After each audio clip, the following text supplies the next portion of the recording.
Syederalun ratusan jamaah memadati Masjid Agung Sultan Cempa Biren pada Rabu 27 Maret 2024 dalam rangka memperingati Malam Nuzulul Quran.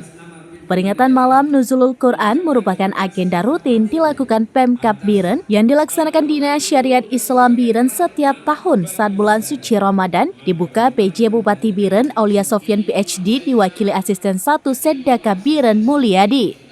Kegiatan tersebut diawali dengan sholat isya berjamaah dilanjutkan dengan sholat tarawih dan witir berjamaah.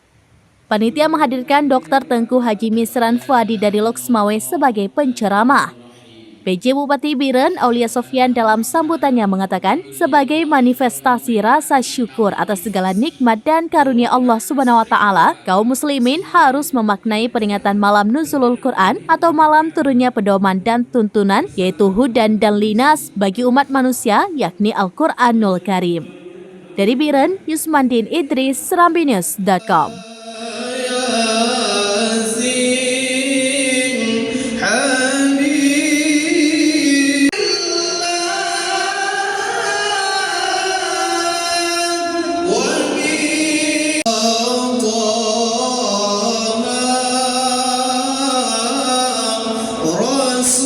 Download Tribun X sekarang, menghadirkan lokal menjadi Indonesia.